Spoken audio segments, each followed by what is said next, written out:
Harry Potter e a Pedra Filosofal foi desenvolvido pela No Wonder e publicado para PC e PlayStation 1 em novembro de 2001 pela Electronic Arts, a famosa EA. Mais tarde, em 2013, o jogo recebeu mais 3 versões para Xbox, PlayStation 2 e Nintendo GameCube. Olá, eu sou o Vale e o mais louco desse jogo é que todas as versões são totalmente diferentes. Mas nesse vídeo iremos analisar a versão de PC e quem sabe mais pra frente eu não analise a versão de PlayStation 2, que é bem diferente. A história segue o primeiro livro da série com algumas diferenças para serem adaptadas para o jogo. E o mais interessante desse jogo é que ele traz o Pirraça, personagem esse que foi totalmente excluído dos filmes. O que eu acho interessante dos jogos de Harry Potter é isso, eles seguem um padrão de roteiro mais voltado para os livros, trazendo para nós um arzinho de novidade,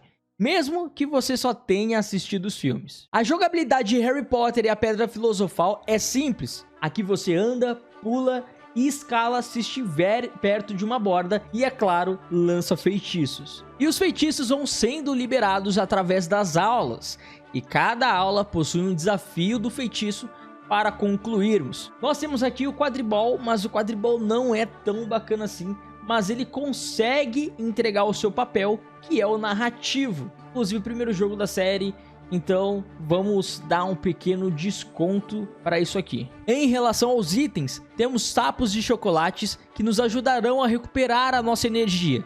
Também possuímos feijãozinhos de todos os sabores e podemos trocar por itens com o Fred e o Jorge. E aqui possui um dos elementos mais interessantes dos jogos de Harry Potter, que são os cards dos bruxos famosos. Eles são muito interessantes porque eles estão recheados de informações sobre a lore de Harry Potter.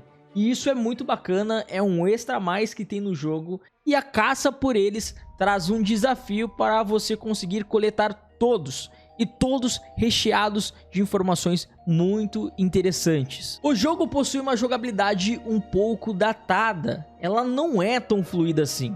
Além de você perceber a movimentação um pouquinho travada. Você percebe isso mais quando você vai soltar feitiço, que o tronco do Harry, ele para. Então o movimento dele fica meio robótico, ele só mexe assim, sabe? Igual jogos antigos, e fica um pouquinho estranho. Se você for pegar esse jogo para jogar atualmente, você vai ficar um pouquinho desconfortável com isso, mas você vai se acostumando. Mas sendo bem sincero para vocês, isso são problemas da época, então não há muito o que cobrar aqui. E se você for pegar para a comparação, a versão de PC ela é muito superior à do PlayStation 1. Em relação aos gráficos, não há muito o que ser cobrado, mas uma coisa eu te garanto: os modelos 3D são muito superiores do que o do PlayStation 1.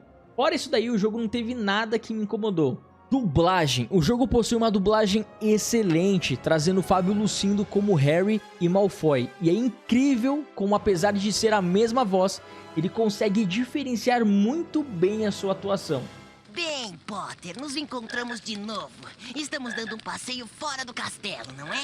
Isso é muito interessante, um baita ponto positivo aqui. E a dublagem é um dos pontos mais altos desse jogo. Ela te consegue trazer uma imersão tão grande que deixa a aventura ainda mais gostosa de se acompanhar. Vou esperar aqui pelo Neville. Acho que ele se perdeu de novo. As vozes não são as mesmas dos filmes, mas uma coisa eu te garanto: elas casam muito bem com os personagens. E também temos que levar em consideração que os modelos 3D dos personagens não foi inspirado 100% nos atores.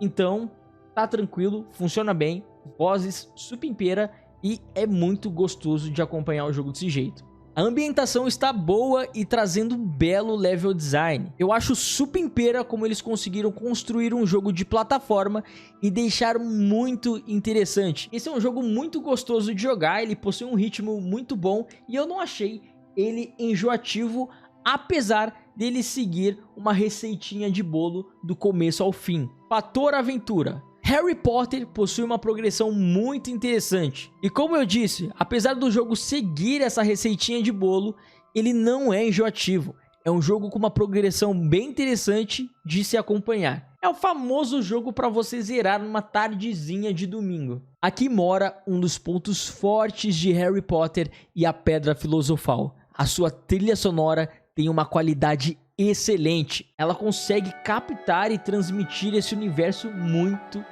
bem mesmo. As trilhas sonoras são diferentes dos filmes, mas ela consegue transmitir o mesmo sentimento. Ela passa uma sensação boa e de tranquilidade. E eu amo a trilha sonora desse jogo e como ela casa perfeitamente com os momentos que o jogo apresenta pra gente no decorrer da nossa jornada. Realmente, a trilha sonora ela consegue trazer essa imersividade e é um dos pontos fortes desse jogo também. Harry Potter e a Pedra Filosofal nos mostra que jogos antigos ainda continuam divertindo e mais ainda nos deixa extremamente curiosos como essas séries de jogos seriam se tivessem remakes e se fossem produzidos seguindo o livro de cabo a rabo.